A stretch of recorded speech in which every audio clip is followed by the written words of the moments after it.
warahmatullahi wabarakatuh. Di sini kami dari kelompok 3 akan mempresentasikan hasil diskusi kami yang berjudul polimer. Sebelumnya perkenalkan, saya Vina Viola, di sebelah kanan saya ada Saya Yulia Marisa, sebelah kiri saya. saya Sanina Janatu Garin Virianu, dan saya Fetidita Safariani.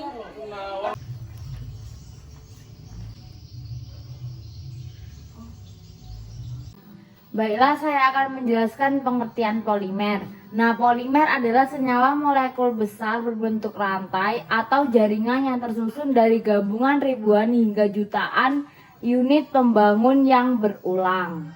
Baiklah, di sini saya akan menjelaskan reaksi pembentukan polimer atau reaksi polimerisasi.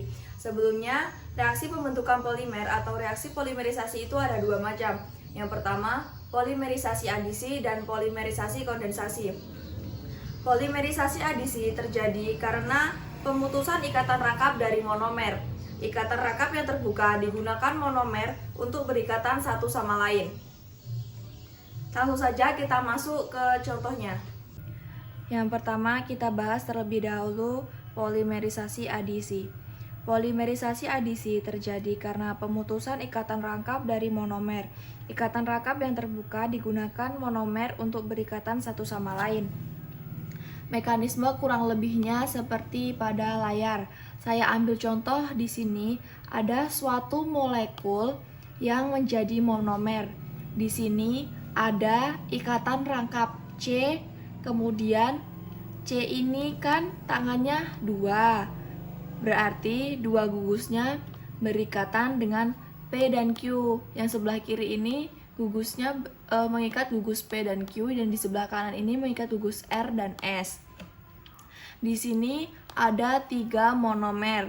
Kemudian yang terjadi, ikatan rangkap ini tadi pecah menjadi seperti ini. Jadi kalau pecah ini kan putus, akan membukakan menjadi seperti ke kiri dan ke kanan. Kalau sudah terbuka seperti ini, maka ikatan C menjadi ikatan C yang tunggal. Hal yang sama terjadi pada monomer yang lainnya. Kalau sudah buka, ibaratnya ini kiri dan ini kanan, ini tangan kiri dan ini tangan kanan. Antara monomer ini saling berpegangan, membentuk suatu rantai. Hal ini bisa terjadi bukan hanya puluhan atau ratusan molekul yang seperti ini, bahkan bisa ribuan atau jutaan membentuk suatu rantai. Akibatnya, molekul yang terjadi akan sangat panjang atau sangat besar, sehingga membentuk seperti pada layar ini.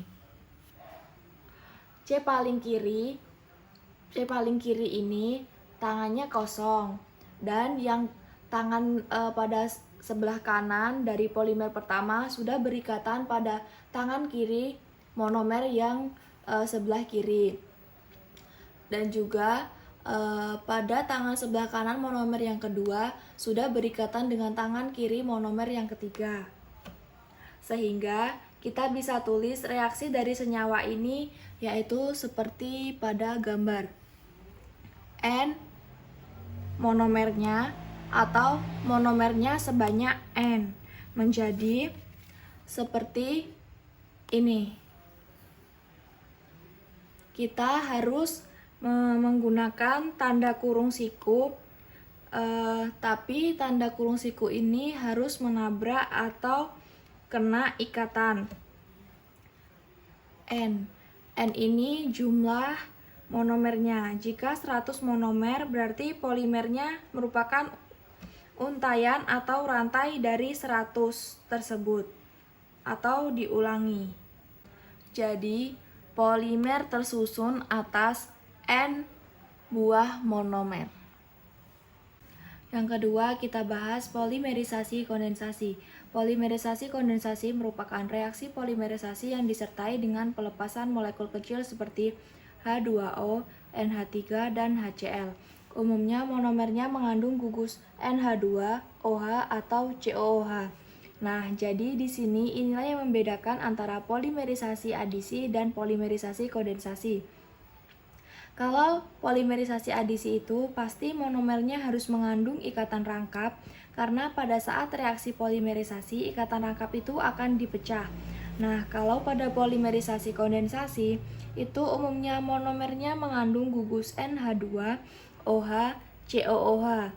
Nah, terus bagaimana caranya molekul seperti H2O, NH3, dan HCl ini bisa lepas? Kemudian monomer-monomernya itu membentuk polimer, mekanismenya seperti ini. Jadi, misalkan saya punya monomer atau molekul seperti pada gambar. Jadi di sini ada NH2, kita pecah menjadi N strip H strip H. Kemudian di sini ada kotak-kotak ini, kotak hitam ini, maksudnya sebagai rantai karbon. Di sini ada monomer-monomer yang lain, strukturnya sama, ada 3 monomer di sini yang saya gambarkan. Kemudian reaksinya yang terjadi seperti ini, seperti pada gambar. Gugus OH pada monomer yang pertama itu berikatan dengan atom H pada gugus NH2 pada monomer yang kedua berikatan seperti ini. Seperti lingkaran yang berwarna merah. Putus dan berikatan ya jadi lepas. Sehingga OH dan H kan menjadi H2O. H2O-nya lepas. Nanti CO ini langsung berikatan dengan NH. Hal yang sama terjadi pada monomer yang kedua dan yang ketiga.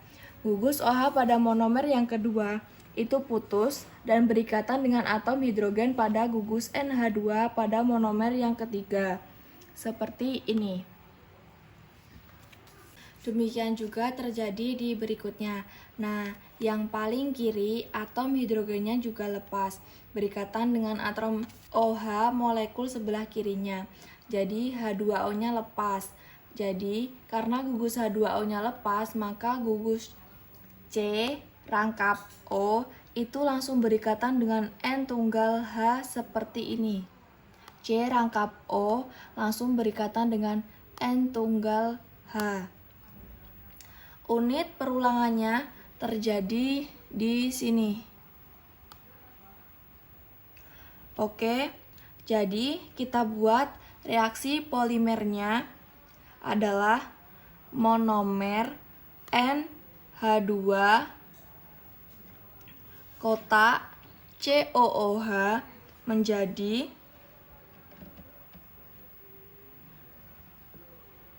seperti gambar plus N-1 H2O. Kenapa di sini N-1? Karena gini, kalau ada 3 monomer, maka H2O lepas dari 1 dan 2. 2 dan 3. Cuma ada 2. Piye to maksudnya? Kenapa di sini N-1? Karena gini, kalau ada 3 monomer, maka H2O lepas dari 1 dan 2, 2 dan 3 cuma 2. Kalau ada 4 berarti cuma 3 H2O yang lepas. Baiklah, di sini saya akan menjelaskan tentang jenis-jenis polimer. Baiklah, materi yang selanjutnya yaitu tentang jenis-jenis polimer. Jenis-jenis polimer ini terbagi menjadi 4. Yang pertama itu berdasarkan asalnya. Ada polimer alam. Polimer alam adalah polimer yang tidak ditemukan di alam. Polimer sintesis merupakan polimer yang dibuat di pabrik. Terus yang kedua ini berdasarkan jenis monomernya. Ada homopolimer. Homopolimer ini merupakan polimer yang diproduksi menggunakan satu tipe monomer yaitu propilena. Terus yang kedua ini ada copolimer. Copolimer merupakan polimer yang dibentuk dengan lebih dari satu monomer, misalnya poli yang terbentuk dari monomer etilena dan viniasitat. Terus yang ketiga ini berdasarkan sifat kekenyalannya ada polimer termoplastik. Polimer termoplastik ini adalah polimer yang bisa dileburkan ulang lewat proses pemanasan menjadi bentuk semula. Yang kedua ini ada polimer termoset. Polimer termoset ini pada umumnya dibentuk dengan metode pemanasan dan langsung menjadi produk aktif. Terus yang terakhir ini berdasarkan susunan rantai, ada polimer linear, polimer bercabang, dan yang terakhir polimer berkaitan silang. Baiklah, di sini saya akan menjelaskan tata nama polimer.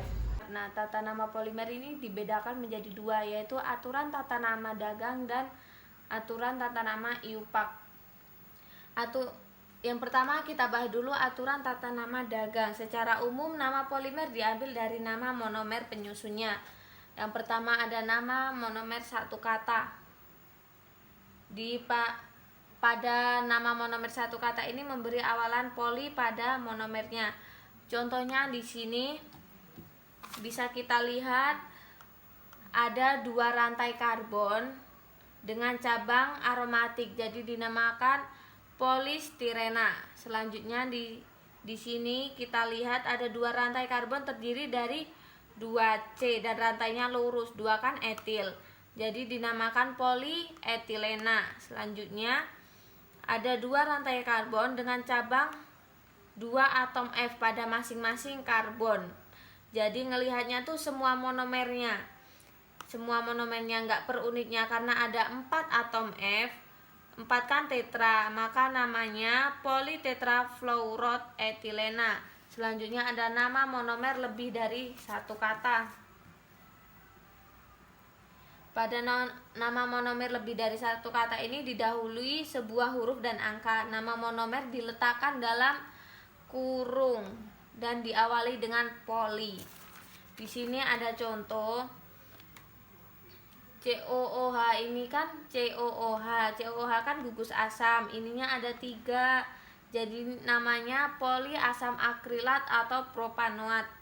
Dan contoh di bawahnya ini ada 2 atom C dengan cabang 1 aromatik dan 1 cabang dari metil. Nah, ini kan C ini kan namanya alfa, jadi dinamakan polialfa metil stirena.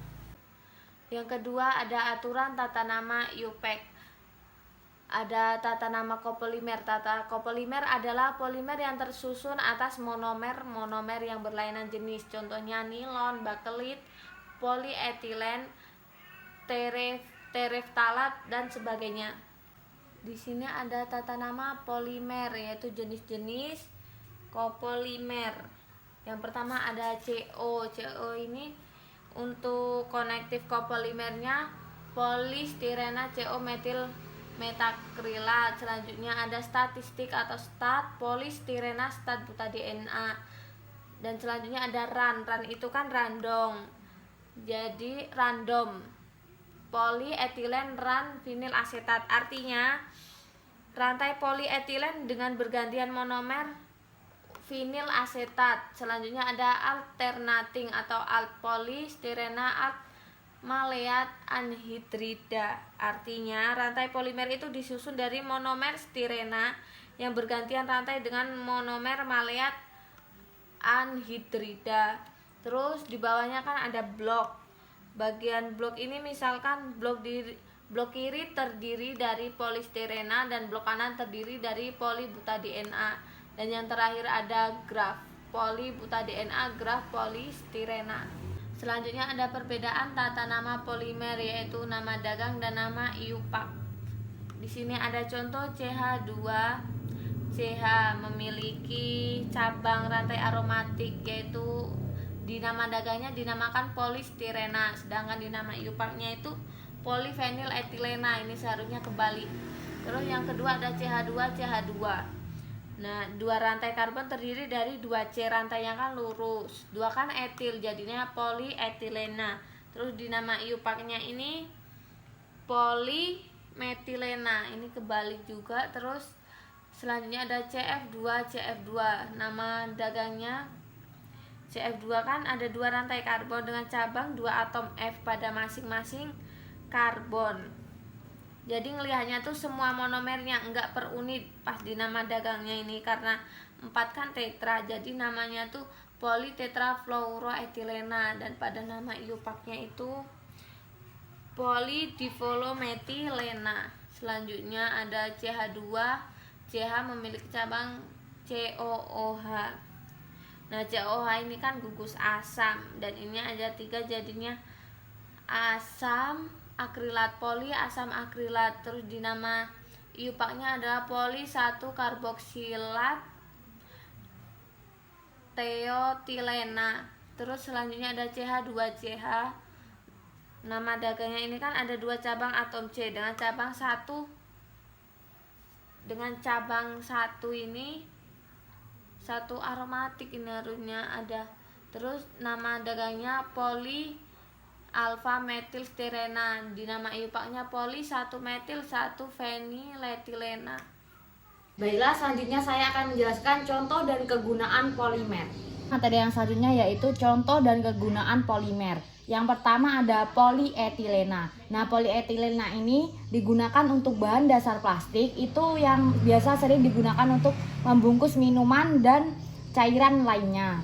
Kemudian yang kedua ada polipropilena. Nah, polipropilena ini biasanya digunakan untuk bahan pembungkus snack atau makanan ringan. Kemudian yang ketiga ada flexiglass. Nah, flexiglass ini digunakan untuk jendela pesawat dan lampu belakang mobil. Singkat LDPE. Nah, ini tuh biasanya digunakan untuk melapisi kaleng. Kemudian ada politetrafluoroetena. Nah, atau biasa disebut teflon. Biasanya teflon ini digunakan untuk pelapis wajan atau tangki. Nah, kemudian yang terakhir ada polivinil klorin atau PVC. Nah, PVC ini biasanya digunakan untuk bahan pembuat pipa air dan jendela plastik. Baiklah, itu tadi presentasi dari kami. Jika ada kurang atau salah kami mohon maaf. Kami akhiri. Wassalamualaikum warahmatullahi wabarakatuh.